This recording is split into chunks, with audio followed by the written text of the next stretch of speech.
Hello students, उत्कृष्ट class में आप सभी का स्वागत है।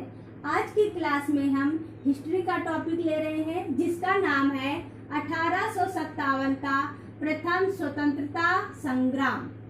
इसमें हम पढ़ेंगे इस 1857 की पृष्ठभूमि, 1857 की क्रांति का कारण, 1857 की क्रांति का प्रारंभ कहाँ हुआ, 1857 की क्रांति का विस्तार कहाँ हुआ और फिर 1857 की क्रांति के असफलता के कारण और इसके परिणाम एवं स्वरूप, इतनी चीजें हम इसमें पढ़ेंगे।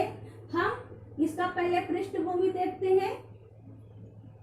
भारत में कई विदेशी कंपनियां व्यापार के लिए आईं। भारत में सबसे पहले व्यापार के लिए विदेशी कंपनी आई पुर्तगाली, जो केप ऑफ गुड होते हुए भारत के कलिकट में उतरे और भारत में प्रवेश किया। इनका उद्देश्य व्यापार करना था। फिर दूसरा डच कंपनी आई भारत में, जो नीदरलैंड की थी। इनका भी उद्देश्य भारत के बजाय देसी एशियाई देशों के साथ अपने कपड़ा के व्यापार को स्थापित करना और बढ़ाने का था। फिर तीसरा ब्रिटिश कंपनी यानी 1600 ईस्वी में ईस्ट इंडिया कंपनी इंग्लैंड की भारत में आई। इनका भी उद्देश्य भारत के साथ व्यापार करना, पैसे कमाना और इंग्लैंड को समृद्ध बनाना था। फिर इसके बाद फ्रांसीसी कंपनी भारत में आई। इनका भी उद्देश्य भारत के साथ व्यापार करना था, लेकिन समय के साथ साथ इंग्लैंड और फ्रांस में भारत पर प्रभुसत्ता स्थापित करने में संघर्ष प्रारंभ हो गया। परिणाम जो भारत में देखने को मिला और ईस्ट इंडिया कंपनी की विजय हो गई और फ्रांस को अपना बोरिया बिस्तर लेकर भागना पड़ा, भारत से जाना पड़ा। ईस्ट इंडिया कंपनी को भारत से व्यापार करने के लिए जहांगीर से अनुमति लेनी पड़ी। जहांगीर ने अनुमति दे दी। इसके बाद 1707 में औरंगजेब के शासन के बाद भारत की रियासतें कई टुकड़ों में बट गई और जिनमें संघर्ष होने लगा, मतभेद हो गया। चाचा दादा भाई में मतभेद होने लगा और संघर्ष होने लगा। इसका फायदा ईस्ट इंडिया कंपनी ने उठाया और फायदे का पहला झड़प यानी युद्ध जो है 1757 का प्लासी का युद्ध देखा गया, जिसमें सिराजुद्दौला के सैनिक की हार हुई और ब्रिटिश सैनिकों की जीत हुई। इसके बाद फिर 1764 में बक्सर का युद्ध हुआ, जिसमें ईस्ट इंडिया कंपनी ने अवध, बंगाल और मुगल सल्तनत के संपूर्ण सैनिकों का हरा दिया और उनकी जीत हुई और पूरे भारत में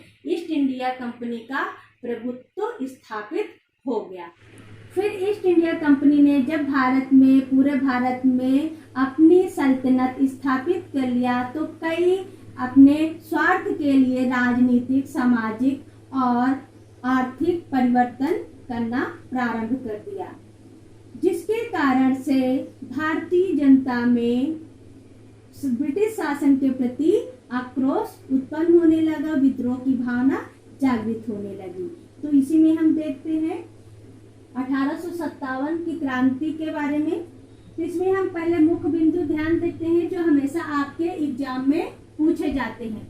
उस समय जब 1857 की क्रांति शुरू हो रही थी, उस समय ब्रिटेन के प्रधानमंत्री पार्वईस्टन थे, भारत के गवर्नर जनरल लॉर्ड कैनिंग थे और मुगल सम्राट यानी अंतिम बादशाह बहादुर शाह जफर, इन्हें द्वितीय भी कहा जाता है। और इस क्रांति को विद्रोह दबाने के लिए नियुक्त सेनापति मुख्य रूप से कैंपबेल थे और इस विद्रोह को चिंगारी देने के लिए, प्रचार प्रसार करने के लिए विद्रोह का प्रतीक कमल और रोटी रखा गया।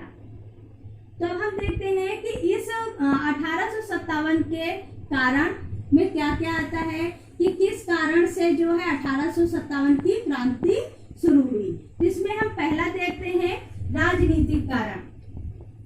ब्रिटिश साम्राज्य की राज्य विस्तार नीति के अंतर्गत डलहौजी की हड़प नीति, वेलेजली की सहायक संधि के द्वारा भारतीय कई राज्यों को अपने में मिला लिया गया, जैसे पंजाब, सिक्किम, सतारा, संबलपुर, झांसी, नागपुर आदि राज्यों को अपने में मिला लिया।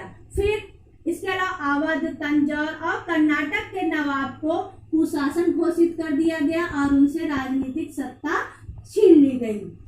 अंतिम मुगल सम्राटों के प्रति अनादरपूर्ण व्यवहार होने लगा। इसके कारण भारतीय शासक के मन में असंतोष व्याप्त हो गया, जिसके कारण विद्रोह का कारण बना। दूसरा हम देखते हैं इसमें आर्थिक कारण।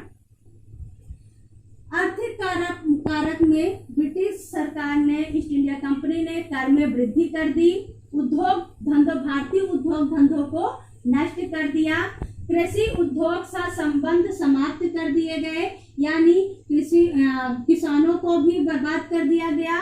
किसानों के ब्याज में वृद्धि कर दी गई। जो किसान लोग ऋण लेकर अपना खेती करते थे उसमें भी वृद्धि कर दी गई और अकाल आदि के कारण जो है ये कारण बना, जिसके कारण भारतीय जनता में असंतोष व्याप्त हुआ और विद्रोह का कारण बना। तीसरा हम देखते हैं सामाजिक और धार्मिक कारण। ब्रिटिश सरकार आई और भारत में कई समाज सुधार के कार्य करना प्रारंभ कर दिया, जैसे सती प्रथा, बाल विवाह, पुनर्विवाह आदि को शुरू किया। तो उसके कारण भी जो भारतीय जनता रूढ़िवादी थे उनको लगता था कि हमारे जीवन में, सामाजिक जीवन में इनका हस्तक्षेप हो रहा है, वो पसंद नहीं करते थे। इस कारण भी भारतीय जनता में जो है विद्रोह की भावना जागृत होने लगी। धार्मिक कारण देखते हैं। 1813 में ईसाइयों के लिए भारत में प्रवेश का मार्ग खोल दिया गया और कहा गया कि भारत को एक ईसाई देश बनाना हमारा मुख्य उद्देश्य है। एक ये भी कारण बना जिसके कारण भारतीय जनता में विद्रोह की भावना जागृत हुई। फिर चौथा देखते हैं सैनिक कारण। ब्रिटिश सरकार में यानी ईस्ट इंडिया कंपनी में जो सैनिक अनुपात था उसमें 5 भारतीय सैनिकों में एक ब्रिटिश सैनिक हुआ करता था। इसमें क्या था कि भेदभाव होने लगा। संख्या तो अधिक थी लेकिन उनके साथ भेदभाव होने लगा। उनको वेतन कम दिया जाता था, उनकी पदोन्नति नहीं होती थी, उनको युद्ध करने के लिए समुद्र के पार भेजा जाता था, जो भारतीय जनता में धार्मिक के अनुसार अच्छा नहीं मानते थे। तो इस कारण से भी जो है उन सैनिकों के मन में ब्रिटिश शासन के प्रति असंतुष्ट थे। फिर इसके बाद 1854 में डाक अधिनियम लागू कर फ्री पत्र पर प्रतिबंध लगा दिया गया, यानी जो सैनिक अपने घर परिवार से दूर रहकर सेवा करते थे उन्हीं के पत्र, जो अपने रिश्तेदारों को पत्र भेजते थे, इस अधिनियम के द्वारा जो है डाक अधिनियम के द्वारा उसको प्रतिबंधित कर दिया गया। यही कारण है कि सैनिकों के मन में भी ब्रिटिश शासन के प्रति असंतोष व्याप्त था। अब हम इसका 5वां कारण देखते हैं, तात्कालिक कारण। जो चर्बी वाला कारतूस इसका मेन कारण है। 1856 में दिसंबर ब्राउन बेस के स्थान पर एनफील्ड राइफल लागू कर दिया गया, जो जनवरी 1857 में पूरे देश में ये खबर फैल गई कि इस राइफल में जो कारतूस उपयोग किया जाता है वो सुअर और गाय के द्वारा बनाया जाता है। इसी की जानकारी 29 मार्च बैरंगपुर मंगल पांडे को हो गई और उन्होंने अपने 2 अंग्रेज अधिकारी लेफ्टिनेंट बाग और सार्जेंट ह्यूरोसन को गोली मारकर हत्या कर दी गई और जिसके कारण उन्हें पकड़ लिया गया और 8 अप्रैल 1857 में उनको फांसी दे दी गई। अब हम 1857 की क्रांति का प्रारंभ देखते हैं कि कहां से प्रारंभ इसका हुआ। 1 जनवरी 1857 को यह क्रांति दमदम से प्रारंभ हुई, फिर फरवरी बहरामपुर में पहुंची, फिर 29 मार्च बैरनपुर में पहुंची, जहां पर जो 34वीं इन्फेंट्री के सैनिक मंगल पांडे ने चर्बी वाले कारतूस को भरने से इनकार कर दिया और 2 अंग्रेज अधिकारी लेफ्टिनेंट बाग और सार्जेंट ह्यूरसन की हत्या कर दी। फलस्वरूप उन्हें बंदी बना लिया गया और 8 अप्रैल 1857 को फांसी दे दी गई। तो इस प्रकार जैसे ही तात्कालिक कारण जो मंगल पांडे जी ने जो विद्रोह उत्पन्न किया, तो जैसे ही सैनिकों में जितने भी पूर्वी भारत, उत्तर भारत, मध्य भारत में जितने भी सैनिक छावनी थे उन क्षेत्रों में विद्रोह प्रारंभ हुआ। हम अब इसका विस्तार देखते हैं कि किस प्रकार से वास्तविक शुरुआत 1857 की क्रांति का कहां से हुआ। तो 1857 की वास्तविक शुरुआत जो है 10 मई 1857 मेरठ से प्रारंभ हुई। मेरठ की छावनी में सैनिकों ने जो है शस्त्रागार को लूट लिया और जो कैद सैनिक थे उनको रिहा कर दिया और रिहा करने के बाद दिल्ली की ओर कूच कर गए। तो 11 मई को दिल्ली की ओर कूच कर दिया गया, मतलब गए वो, और 12 मई को दिल्ली पर अधिकार कर लिया।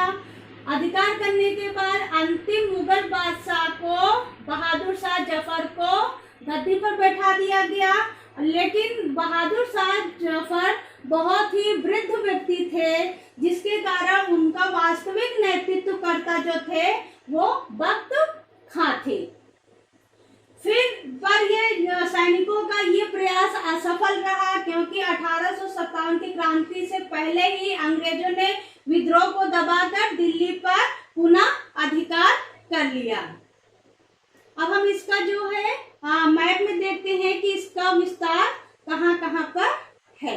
अब हम इसका विस्तार देखते हैं कि भारत में इसका विस्तार कहां तक फैला था इस क्रांति का। तो हमने देखा पहले जो जहाँ पर बांग्लादेश पहले जो है हमारे भारत का हिस्सा था, तो यहाँ पर फैला, फिर बहरामपुर, बैरनपुर होते हुए अवध, मेरठ में, फिर मेरठ से दिल्ली में,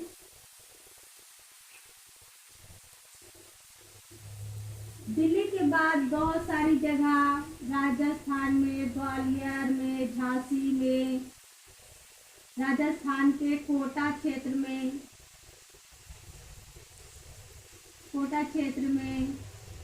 बिहार में, बहुत सारी जगहों पे ये विद्रोह फैल गया।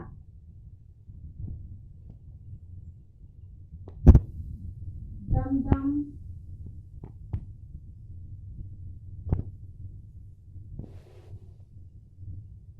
बहरामपुर,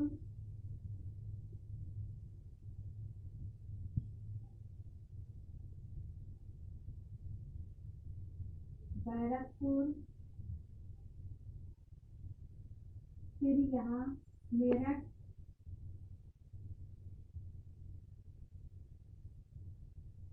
फिर दिल्ली,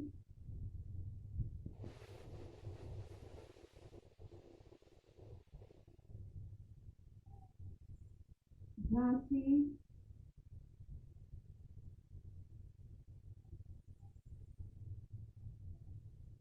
ग्वालियर,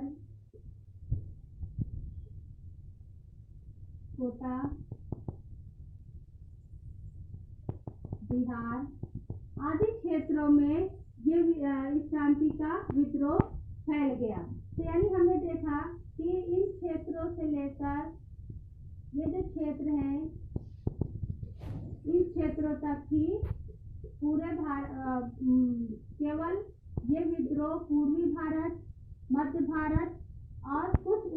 भारत तक ही रहा। बाकी ये जो क्षेत्र हैं दक्षिण भारत, ये इनसे इस आंदोलन से या इस क्रांति से नहीं पहुंचा यहाँ तक, इन क्षेत्रों में भी नहीं पहुंचा, और कुछ उत्तर भारत में भी इसका प्रभाव विस्तार नहीं हो पाया और या इधर भी नहीं हो पाया। इसी कारण इस क्रांति की असफलता का कारण भी एक था। अब हम विस्तार को जो है 1857 की क्रांति के विस्तार को चार्ट के माध्यम से समझेंगे। हम देखते हैं कि इस क्षेत्र में क्षेत्रों के मुख्य क्षेत्र कौन कौन से थे जहां पर ये विद्रोह हुआ अधिक रूप से, और वहां के शासनकर्ता कौन थे, नेतृत्वकर्ता कौन थे, उनका दमन किसने किया, और मुख्य बिंदु। इसमें हम देखते हैं दिल्ली का मुख्य क्षेत्र था जहां पे नेतृत्वकर्ता बहादुर शाह जफर थे। इनका दमन जो है हडसन ने किया और इन्हें पकड़ लिया गया। पकड़ने के बाद इन्हें रंगून भेज दिया गया और रंगून में ही 1862 में इनकी मृत्यु हो गई। फिर इसके मुख्य नेतृत्वकर्ता जो थे बख्त खां। दूसरा देखते हैं लखनऊ। अवध को जब ब्रिटिश शासन ने मिला दिया तो लखनऊ की बेगम हजरत महल ने यहाँ का नेतृत्व किया। कहा जाता है कि बेगम हजरत महल अपने सैनिकों को मनोबल बढ़ाने के लिए हाथी में बैठकर जो है उनके बीच जाया करती थी, जिससे उनका मनोबल बढ़ा रहे। बाद में इन्होंने अंग्रेजों की दास्ता स्वीकार नहीं की और बाद में ये नेपाल चली गई। फिर तीसरा देखते हैं कानपुर के नेतृत्वकर्ता जो है नाना साहब थे। इनके बचपन का नाम धोंधूपंत था।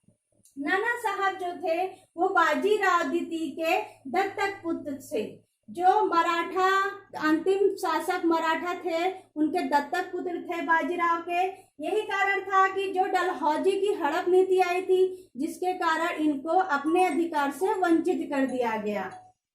फिर अगला देखते हैं ग्वालियर।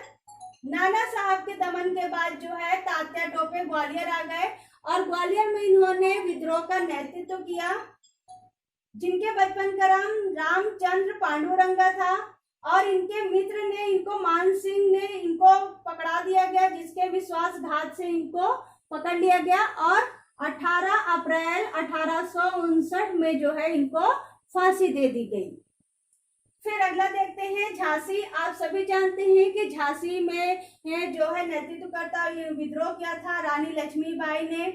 इन्होंने ब्रिटिश सम्राट को खूब टक्कर दी और वहां के जो दमनकर्ता थे सर ह्यूरोज, इन्होंने कहा है कि भारत की सोई हुई हर वो महिला पुरुष से अधिक शक्तिशाली है। और रानी लक्ष्मीबाई जो थी गंगा राव की विधवा, दत्तक पुत्र दामोदर राव को इन्होंने गद्दी पर बैठाने के लिए संघर्ष किया और इनके बारे में तो खूब सीरियल भी आ रहे हैं और मूवी भी आई है। तो अगले हैं इसमें बिहार में बाबू कुंवर सिंह थे नेतृत्वकर्ता और दमनकर्ता विलियम टेलर थे। इन्होंने सर्वाधिक विजय प्राप्त की, मतलब 1800 क्रांति में जिसने सबसे अधिक विजय प्राप्त की, सफलता मिली, तो वो बाबू कुंवर सिंह ही थे, जिन्होंने अंग्रेजों को खूब धूल चटाई। तो आज की क्लास में इतना ही। इसके आगे के हम अगली क्लास में पढ़ेंगे। सफलता के कारण, परिणाम और स्वरूप, इसको हम अगले क्लास में डिस्कस करेंगे। तब तक आप इन प्रश्नों को हल कीजिए। जय हिंद।